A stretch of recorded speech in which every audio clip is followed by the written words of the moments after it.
আসসালামু আলাইকুম। সুপ্রিয় শিক্ষার্থীবৃন্দ, তোমরা সবাই কেমন আছো? আশা করছি তোমরা সবাই ভালো আছো। আলহামদুলিল্লাহ, আমিও ভালো আছি। আমি টি.এম. সামিনা রোশনি, সহকারী শিক্ষক, চণ্ডীপুর মাধ্যমিক বিদ্যালয়, বাঘারপাড়া, যশোর।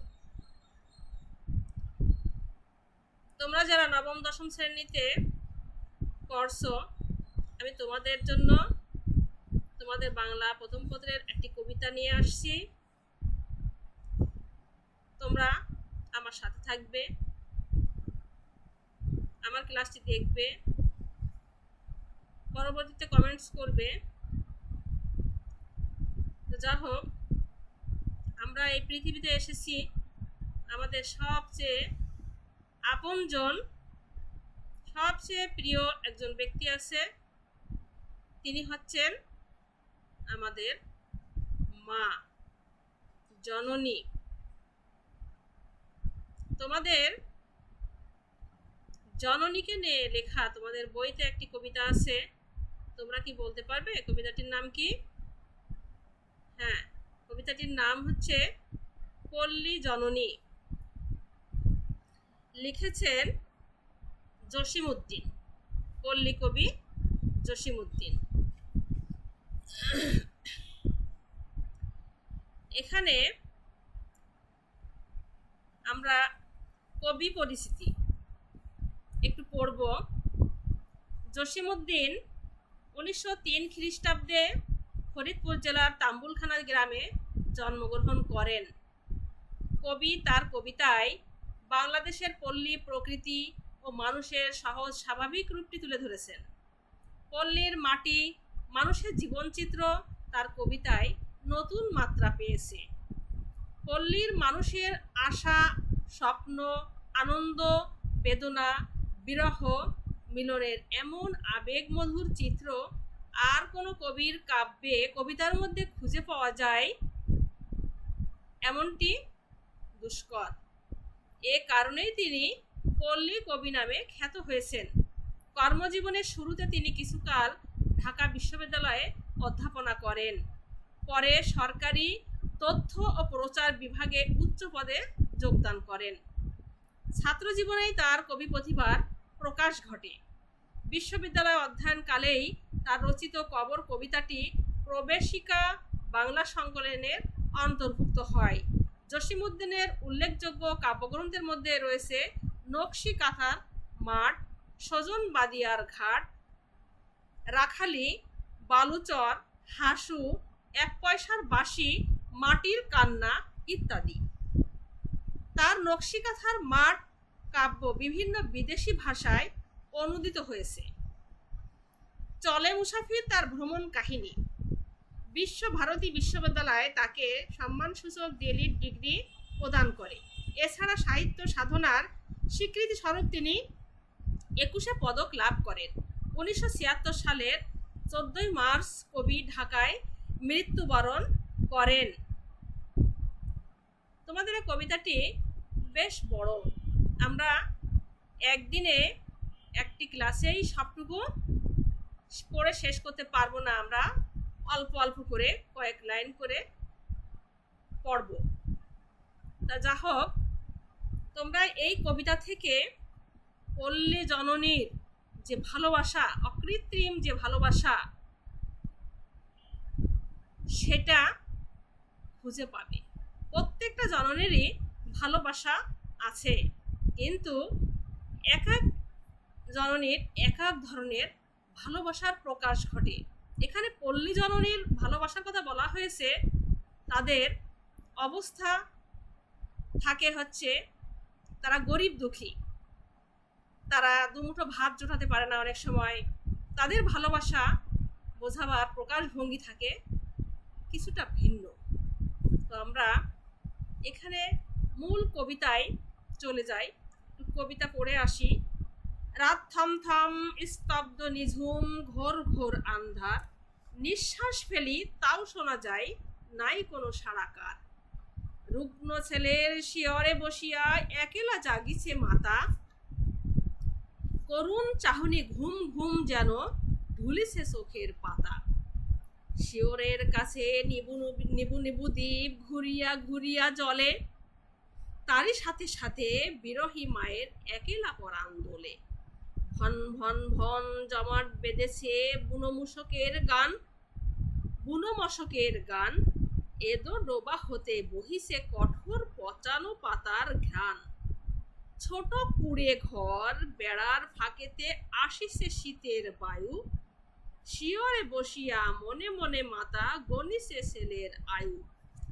ছেলে কয় মারে কত রাত আছে, কখন সকাল হবে, ভালো যে লাগে না এমনই করিয়া কেবা শুয়ে থাকে কবে।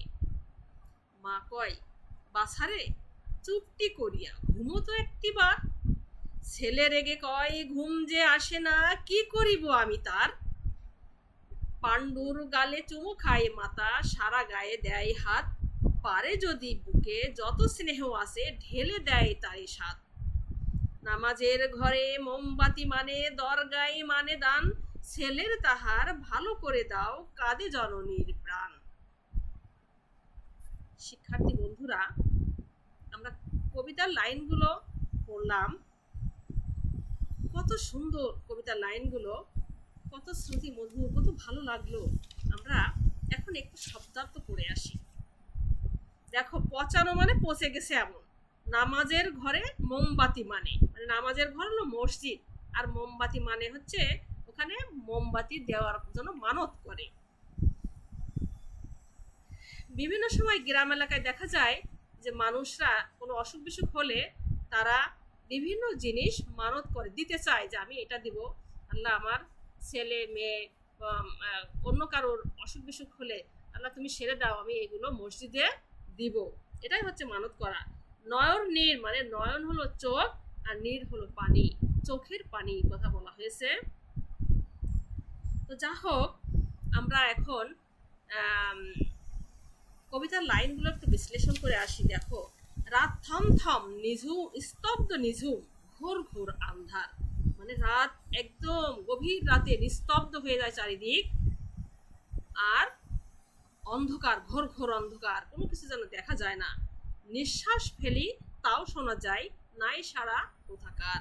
বলছে যে আমি যে নিঃশ্বাস ফেলি আমার সে নিঃশ্বাসও যেন শোনা যায়, কোথাও সারা শব্দ নেই। নিস্তব্ধ নিঝুম রাতে কোনো কিছু শব্দ হলে সেটা খুব জোরে শব্দ শোনা যায়, তাই নিঃশ্বাসের কোনো শব্দ নেই, তারপরেও সেটা শব্দ সে শুনতে পায়। রুগ্ন ছেলের শিয়রে বসে একেলা জাগিছে মাতা। রুগ্ন ছেলে মানে অসুস্থ মা, অসুস্থ ছেলে মাথার কাছে মা বসে জেগে আছে, রাত জেগে আছে। করুণ চাহনি ঘুম ঘুম যেন ঢুলিছে চোখের পাতা। করুণ চাহনি ঘুম ঘুম মানে চোখে ঘুম আসছে, এই যখন ঘুম ঘুম আসে তখন চোখের পাতা যেন টলে আসে, ঘুমিয়ে পড়তে চায়। শিয়রের কাছে নিবু নিবু দ্বীপ ঘুরিয়া ঘুরিয়া চলে। নিবু নিবু দ্বীপ ঘুরিয়া ঘুরিয়া চলে মানে বাতাসে ঘুরে ঘুরে জ্বলছে। তারই সাথে সাথে বিরহী মায়ের একেলা পরাণ দোলে। তার সাথে সাথে ওই দ্বীপের সাথে সাথে মায়ের পরাণটাও যেন একলা একলা দোলে। ভন ভন ভন জমাট বেঁধেছে বুনো মশকের গান। অনেক মশা যখন একসঙ্গে উড়ে ভন ভন করে তখন গানের মতোই শোনা যায়, তাই এখানে বলছে যে বুনো মশকের গান শোনা যাচ্ছে যেন। এদো ডোবা হতে বহিছে কঠোর পচানো পাতার ঘ্রাণ।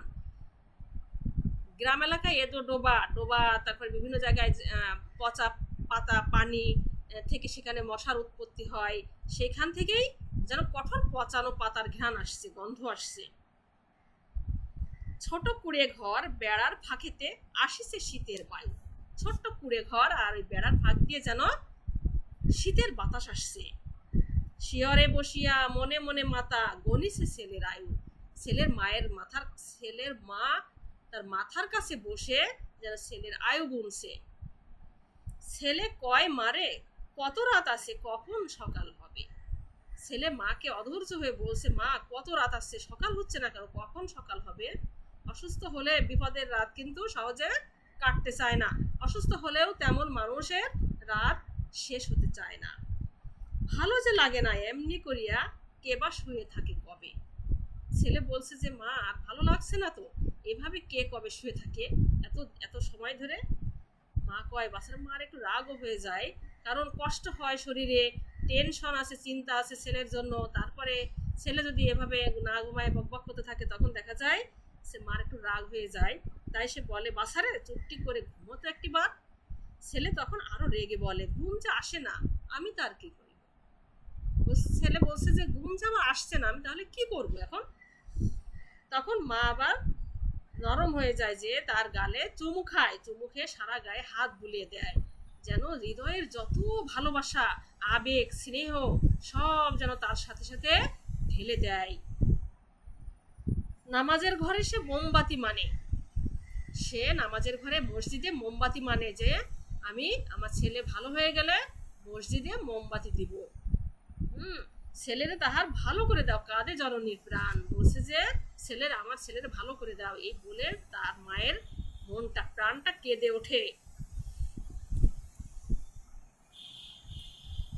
আমরা শিক্ষার্থী বন্ধুরা কবিতার লাইনগুলো বিশ্লেষণ করলাম। এখন আমরা এর মূল যে বক্তব্য, যেটা এই লাইনগুলোর যে মূল বক্তব্য, সেটা আমরা এই বিশ্লেষণের মাঝে আমরা বুঝে ফেলেছি যে আসলে কবিতা কি বলতে চাচ্ছে। তারপর সংক্ষিপ্ত আকারে আমরা বলতে চাই যে মায়ের ভালোবাসার কোনো অন্ত নেই। ছেলে যদি অসুস্থ হয় তার শিয়রের কাছে বসে বসে সে মানে মন বিষণ্ণ মনে সে তার আয়ু গুনতে থাকে যে কখন না জানি শেষ হয়ে যায় দিন, তার আয়ু যেন শেষ হয়ে যায়, এরকম একটা চিন্তা করে। তাই সে বিভিন্ন কল্পনা করে, চিন্তা করে, মানত করে, অনেক কিছু করতে থাকে। তো বন্ধুরা তোমরা যে আমি যে কবিতাটা পড়লাম এবং বিশ্লেষণ করলাম, এখান থেকে তোমরা দুই একটা প্রশ্ন ধরবো, তোমরা মানে উত্তরগুলো লিখে রাখবে খাতায়। পরবর্তীতে দেখা যাচ্ছে ক্লাস টিচারের কাছে, তোমাদের শ্রেণী শিক্ষকের কাছে এগুলো জানাবে, অথবা আমাকে কমেন্টস করে জানালেও হবে। পচানো, পচানো শব্দের অর্থ কি হতে পারে এটা তোমরা বলবে। নামাজের ঘর, নামাজের ঘর বলতে কি বুঝেছো? ছোট কুঁড়ে ঘর, ছোট কুঁড়ে ঘর, শিয়রের কাছে, এই শব্দগুলো তোমরা কমেন্টস করে বলবে। আর যারা বুঝতে পারছো না আমি তাদের জন্য কমেন্টসের উত্তর লিখে দিব। তো শিক্ষার্থী বন্ধুরা তোমরা এই আমার এই ক্লাস ফলো করবে, সব টিচারদের ক্লাস তোমরা দেখবে, সেগুলো হৃদয়ে গেঁথে নেবে। আসলে এখন তো বাংলাদেশের পরিস্থিতি খুবই খারাপ, কোভিড-19 মহামারী আকার ধারণ করেছে আমাদের দেশে।